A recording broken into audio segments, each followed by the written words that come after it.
因为青海湖是一个水鱼鸟共生的生态系统，就是说所有的我们青海湖被称为一个青藏高原的生物基因库的一个缩影。在这个过程当中呢，青海湖的黄鱼呢，它是作为一个水鱼鸟共生生态系统的关键性物种。如果没有鱼，那鸟就不来，鸟不来，这个整个青海湖是没有生机的。所以呢，就是说作为一个关键物种，我们就说从这个源头上进行保护。所以呢，现在形成了全社会都在知道保护黄鱼，保护黄鱼是为了这个保护青海湖的生态。青海湖螺鱼，老百姓一般俗称为是黄鱼，是在这个封闭的闭塞湖常年的演变过程当中，跟这个黄河鲤鱼呢有一些亲缘关系。它在不断的演化、进化的过程当中，它的鳞片一部分呢可能就退化为皮下脂肪，因为这是一个高含水物。一方面呢，这个鳞片呢退化以后呢，利于在这个下湖底的这个怪石鳞群当中呢，它便于游动。所以其实就是说这个鳞片是退化了，但对这个物种来讲，它是一个进化的说60年代黄鱼是救了青海老百姓的命，在饥荒的时候。但是就是说从那个时候呢，也慢慢后来呢出现滥捕滥捞啊这些行为，所以咱们省政府是从83年就开始呢对青海湖的这个黄螺鲤鱼进行保护，提出了这个限量捕捞。然后呢，所以截止到2021年是我们的第6次封湖育鱼，从第4次开始就完全实施了零捕捞的禁捕政策。所以经过将近这个20多年的保护，这些年呢，青海湖的这个黄鱼种群的这个恢复性的发展还是非常的喜人，现在达到10.85万多。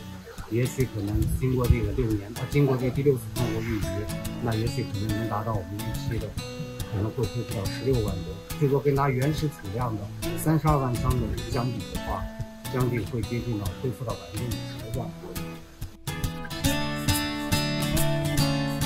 就是黄鱼在洄游的过程当中，我们人工的采取了很多的过鱼通道的建设，能够保证黄鱼呢有更多的这个繁殖季的黄鱼呢能够到达它的源头位置去产卵繁殖，再加上人工培育鱼苗、增殖放流若干项措施，加上整个公检法司的这个联合的这种对生态环境保护的这种案件的一个受理机制的建立，所以呢，就是说形成了现在黄鱼保护的一个良好。每年的7月份，咱们钢察县这儿呢就会组织大型的这个黄鱼的这个观鱼节和增殖放流，把它也变成了一个现场的一个作为青少年或者游客的一个生态科普的一个场所。所以呢，这些年来呢，整个全社会的这种对黄鱼保护的关注度呢越来越提升。周边的牧民群众呢，发现这个河道里有搁浅的黄鱼，他们就会自发的去组织，然后呢，把这些搁浅的黄鱼抢救呢，然后投放到这个河道里。一度曾经列入中国的这个濒危物种的红皮书，现在其实从保护的级别上，它不是很高，还是省级保护物种。但是呢，就是说它的这个在它的生态地位，在这个生态系统当中的这个作用，这个是现在毋庸置疑的。因为青海湖恰恰还处于一个可以说在世界上也是重要的一个候鸟迁飞中转站。它为什么到这儿来？就是因为青海湖有充足的这些食物源和良好的这种